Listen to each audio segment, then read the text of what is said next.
Au nom du Père et du Fils et du Saint-Esprit, ainsi soit-il. Cher Monsieur l'abbé, chers fidèles, eh bien, en ce dimanche 13 octobre, nous fêtons le 107e anniversaire de la dernière apparition de Notre-Dame à Fatima, puisque c'était en 1917, ces apparitions du 13 mai au 13 octobre. Et je voudrais, dans ce sermon, eh bien, vous expliquer d'abord pourquoi Notre-Dame, elle a choisi cette date du 13 mai pour apparaître en premier, et du 13 d'ailleurs, de chaque mois. Ensuite, nous verrons pourquoi Notre-Dame a choisi d'apparaître au Portugal en 1917. Et puis enfin, je vous dirai quelques mots du miracle du soleil qui a eu lieu à la fin de cette apparition du 13 octobre, et qui a été si impressionnant que tous ceux qui l'ont vu eh bien, ont cru la fin du monde arriver. Alors pourquoi la date du 13 mai a-t-elle été choisie par Notre-Dame pour apparaître à Fatima? Eh bien, c'est une date qui est très importante et dans l'histoire de l'Église en général et dans l'histoire du Portugal en particulier. Pour l'histoire de l'Église en général, eh bien, cette date du 13 mai, elle signifie la victoire définitive de notre foi, de la foi catholique à Rome, sur le paganisme antique, et ça date de l'an 609. Pourquoi? Eh bien parce que ce 13 mai de l'an 609, le pape Boniface IV consacra le Panthéon, qui de temple de toutes les idoles païennes devint un temple chrétien. Le Panthéon, c'était panthéon, ça veut dire tous les dieux en grec. Donc c'était la réunion de tous les faux dieux païens qui étaient faussement vénérés dans ce temple. Et donc, eh bien, ce temple est devenu temple chrétien et a été consacré par le pape Boniface IV ce 13 mai de l'an 609. Et il prit le nom, ce temple, d'église Sainte-Marie aux Martyrs, et il se remplit des précieuses reliques d'un nombre très important de martyrs chrétiens des 3 premiers siècles sur l'ordre du pape, voyez-vous. Donc c'est vraiment eh bien, la victoire de la foi catholique en 609, ce 13 mai, sur tout le paganisme antique, et qui avait fait tant de martyrs pendant les 3 premiers siècles. Il y a eu des millions et des millions de martyrs. Il suffit chaque jour de lire le martyrologe eh bien, pour se rendre compte de cela, voyez-vous.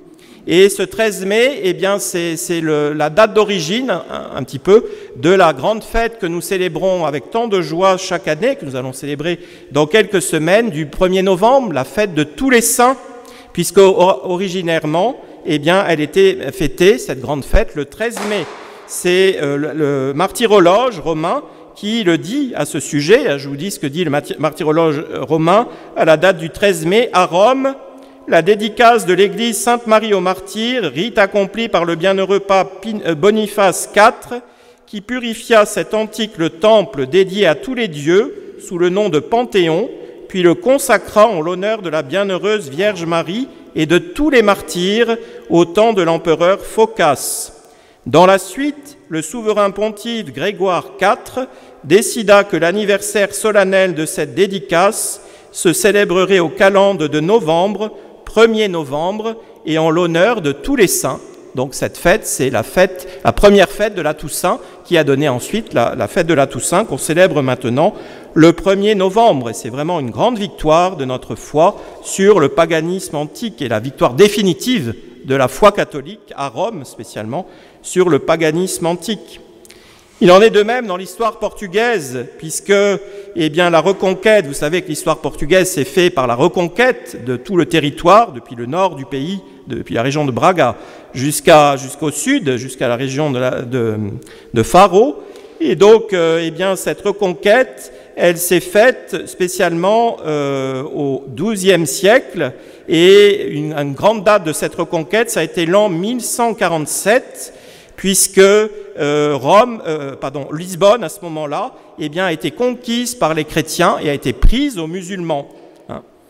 Voilà. Après la conquête de la ville de Santarém sur les musulmans, le 15 mars 1147, par Dom Alfonso Henriques, qui était le premier roi du Portugal, les terres situées au nord du Tage se trouvaient presque entièrement restituées aux chrétiens, dit un historien portugais. Mais Lisbonne restait encore sous domination musulmane. Dom Alfonso pria Notre-Dame avec ferveur, comme c'était son habitude, et fut exaucé. avec l'aide des croisés qui passaient par mer le long des côtes du Portugal pour se rendre en Terre Sainte et qu'il convia à venir l'aider, la ville de Lisbonne fut conquise et les chrétiens qui vivaient là soumis furent libérés. Les libérateurs, avec à leur tête le roi portugais, entrèrent par les murailles de la cité au son des hymnes religieux. Ce fut le 25 octobre 1147. En action de grâce et pour accomplir sa promesse, le roi fit ériger 2 basiliques. L'une d'entre elles fut dédiée à Notre-Dame des Martyrs, vous voyez, comme à Rome, le Panthéon avait été dédié à Notre-Dame des Martyrs. Et ses fondements reposaient sur le cimetière où avaient été enterrés les chrétiens qui avaient perdu la vie pour que Lisbonne, qui était restée 400 ans sous le joug des musulmans, redevienne chrétienne. En ce temps-là, on considérait comme martyrs tous les soldats qui mouraient dans la guerre contre les infidèles. La dédicace de ce temple fut fixée au 13 mai. Voilà. Donc, et le 13 mai, c'était donc dans l'archidiocèse, au patriarcat de Lisbonne, c'était la fête de la dédicace, de l'anniversaire de la dédicace de la basilique Notre-Dame des Martyrs, qui rappelait à tous les chrétiens de l'archidiocèse, eh bien, la victoire de la foi catholique sur les musulmans et sur l'islam, voyez-vous. Et je dis ça parce que l'archidiocèse, le patriarcat, on dit au Portugal, parce que c'est le patriarche de Lisbonne, l'archevêque, on l'appelle le patriarche. Eh bien, le patriarcat de Lisbonne, il s'étendait au-dessus de Fatima. Fatima appartenait au patriarcat de Lisbonne en 1917, voyez-vous. Maintenant, il appartient à un autre diocèse, le diocèse de Leiria. Voilà, donc voilà, c'est très beau, c'est très symbolique, vous voyez. Ce 13 mai, eh bien, c'est la victoire à la fois de la foi catholique, à la fois sur les païens, le paganisme antique, et sur l'islam et les musulmans. Voyons maintenant pourquoi Notre-Dame est apparue au Portugal. Eh bien, c'est pour contrecarrer les révolutionnaires de l'époque qui avaient un plan très précis qu'a révélé lui-même Lénine à Trotsky à Paris, quand il était à Paris. Eh bien, voilà ce qu'il disait Lénine: « Notre révolution est internationale. Nous commencerons simultanément dans la péninsule ibérique et la Russie. Et un jour, la révolution s'étendra à travers toute l'Europe. » C'est-à-dire que les révolutionnaires, les bolcheviks, les communistes, enfin les marxistes, tout ce que vous voulez comme révolutionnaires, eh bien, ils avaient un plan pour prendre l'Europe en tenaille, en s'attaquant d'abord à la Russie, à l'est de l'Europe, et à la péninsule ibérique, Espagne, Portugal, qui était le plus à l'ouest de l'Europe. Et ils voulaient faire tomber ces 3 pays et après avancer, vous voyez, pour prendre en tenaille l'Europe et pour submerger finalement et occuper et prendre le pouvoir dans tous les pays européens. C'était leur plan.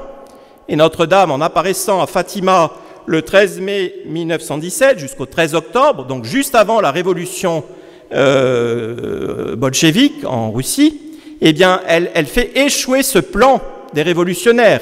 Et c'est net, parce qu'à partir du moment du miracle du soleil, surtout, eh bien, où les gens ont vu que Notre-Dame vraiment était apparue et ont cru à ces apparitions, il y a eu un mouvement de conversion, de retour à la foi catholique de tout le peuple portugais qui a abouti finalement à un changement politique au Portugal. Le Portugal qui était tombé sous la mainmise de la franc-maçonnerie et de gouvernements anti-chrétiens par la révolution de 1910. Eh bien, la situation était tellement catastrophique. En 1917, imaginez-vous, au printemps, à Lisbonne, il y a eu des émeutes de la faim avec des morts qui étaient tués par l'armée parce que les gens crevaient de faim. Voilà la situation au Portugal en 1917. Et Notre-Dame, en apparaissant, elle a donné les moyens au pays de se relever. Ça a engendré un mouvement de conversion extraordinaire qui a abouti à, on appelle ça le coup d'État de 1926, mais en fin de compte, c'est pas du tout un coup d'État. C'est l'armée qui a pris le pouvoir à partir de Braga, a prononcé qu'elle voulait renverser le régime et prendre le pouvoir. Et enfin, en fin de compte, tout le monde en avait tellement assez du régime républicain anti-chrétien et franc-maçon qui avait été mis en place en 1910, que l'armée, elle est descendue jusqu'à Lisbonne. Donc, et sur son passage, tout le monde se ralliait. Il n'y a eu pratiquement aucun mort parce que tout le monde se ralliait à l'armée, tellement tout le monde voulait la restauration du pays au niveau politique, économique, social et religieux. Voyez-vous, parce que eh bien, la franc-maçonnerie et les gouvernements antichrétiens, il y avait une 50aine de gouvernements, imaginez-vous, entre 1910 et 1925. En 15 ans, il y a eu une 50aine de gouvernements en plus, parce qu'ils n'arrivaient pas à rester au pouvoir longtemps, tous ces gens-là, qui font la révolution. Et donc, ils en avaient assez, les Portugais. Et donc, comme Fatima avait enclenché ce mouvement de conversion des cœurs et des esprits, eh bien, l'armée a pris le pouvoir sans pratiquement de résistance. Il y a peut-être 2 morts, enfin, un chiffre ridicule, voyez-vous. Et tout le monde s'est rallié. Et ensuite, Salazar a pu restaurer la grandeur du Portugal avec sa constitution de l'État nouveau, comme il s'est appelé, qui a été ratifiée à très grosse majorité par référendum en 1933. Voilà ce que peut Notre-Dame, voyez-vous. Elle peut restaurer tout un pays qui était à l'abandon, qui était vraiment dans une situation calamiteuse à tout niveau. Eh bien, Notre-Dame a restauré le Portugal, et le Portugal est resté ensuite, non seulement elle a restauré le Portugal avec toute sa puissance, son empire colonial aussi, mais le Portugal est resté en paix. Il est resté en paix absolument, et par rapport à la guerre civile d'Espagne, le voisin du Portugal, puisque les révolutionnaires espagnols ont essayé 2 ou 3 fois eh bien, de faire bouger le Portugal, ils ne sont pas réussis, et puis après, eh bien, en paix durant toute la Seconde Guerre mondiale. Et le beau symbole de cette paix, qui est un don de la Très Sainte Vierge sur le Portugal, eh bien, c'est la basilique de Fatima, qui a été construite à partir de 1937 et durant toutes les années de la Seconde Guerre mondiale. Et elle a été consacrée, il me semble, en 1943. Donc en pleine guerre, partout, l'Europe était ravagée, l'Espagne n'était pas en guerre parce qu'elle était exsangue avec la guerre civile qui venait de se terminer. Et donc le Portugal, lui, construisait, il était en paix, et tout le monde était stupéfait de cette paix qui régnait au Portugal. Pourquoi cette paix ? Eh bien, c'est parce que les évêques du pays, tout l'épiscopat portugais, ils avaient eu foi en Notre-Dame de Fatima, une foi forte et une foi sans aucun doute, une foi intègre, voyez, dans la puissance d'intercession de la Très Sainte Vierge. Et qu'est-ce qu'ils ont fait ? Eh bien, le 13 mai 1931, ils ont consacré le pays à Notre-Dame de Fatima, au cœur immaculé de Marie. Voilà. Et cette consécration a protégé, a dit Lucie dans des écrits, à sœur Lucie, dans des lettres, il a protégé spécialement le Portugal de toute guerre et a permis au Portugal de rester en paix, même en pleine Seconde Guerre mondiale. Grâce spécialement, il faut le dire ici, eh bien à l'intelligence et à la foi du président du Conseil, qui était Salazar, qui n'a jamais été chef de l'État, mais qui était chef du gouvernement, président du Conseil, et on dit qu'à un moment, Hitler voulait envahir la péninsule ibérique et arriver jusqu'au Portugal, et on dit que Salazar eh bien, est resté une nuit entière au téléphone à convaincre Hitler de ne pas faire cela, et il avait le combiné téléphonique dans une main et le chapelet dans l'autre, et il demandait la protection spéciale de la Sainte Vierge et du cœur immaculé de Marie. Voilà les gouvernements chrétiens, les gouvernants chrétiens, ce qu'ils peuvent accomplir pour le bien de leur peuple, en priant la Sainte Vierge. Voyez-vous, c'est un modèle. Voilà. Et Salazar a toujours eu une très grande, très profonde dévotion mariale et a rencontré sœur Lucie plusieurs fois. Voilà un petit peu, eh bien, mes bien chers frères, la Très Sainte Vierge, comment elle est apparue, 13 mai, elle est apparue au Portugal pour déjouer le plan des révolutionnaires communistes et marxistes. Et puis, eh bien, le bon Dieu a décidé que son message de la Sainte Vierge est tellement important, eh bien, qu'il a décidé de faire un grand miracle pour comme authentifier par ce sceau de garantie de ce grand miracle qui serait vu par beaucoup de monde, eh bien, la vérité, la véracité du message de Notre-Dame. C'est le grand miracle du soleil. Le 13 octobre 1917, on fête aujourd'hui le 107e anniversaire. Ce miracle du soleil a été tellement impressionnant. Vous voyez, les personnes, il pleuvait, il avait plu toute la nuit précédente, tout le matin, et les gens étaient totalement trempés jusqu'aux os, ils étaient vraiment transis d'humidité et un peu de froid aussi. Et d'un seul coup, juste avant l'apparition du 13 octobre de Notre-Dame, le ciel se dégage Et les gens, après, à la fin de l'apparition, qu'a dit Notre-Dame le 13 mai, les deux paroles importantes, que l'on continue toujours à réciter son chapelet chaque jour, persévérance et fidélité à son chapelet quotidien, voyez-vous, parce qu'elle avait déjà appelé dans les 5 autres apparitions avant, à réciter bien son chapelet chaque jour, que l'on continue toujours à réciter son chapelet chaque jour. Deuxième parole très importante de Notre-Dame, le 13 octobre, que l'on n'offense plus notre Dieu, notre Seigneur, car il est déjà trop offensé. Donc arrêtez vos péchés, priez le chapelet, demandez à la Sainte Vierge de vous donner la force de ne pas succomber aux tentations, mais de rester bien dans la grâce de Dieu et de ne plus offenser Dieu notre Seigneur, car il est déjà trop offensé. Voilà les deux paroles importantes de la Sainte Vierge le 13 octobre. Et ensuite, à la fin de l'apparition qu'a fait Notre-Dame, les rayons de lumière qui sortaient de ses mains, elle les a dirigés vers le soleil.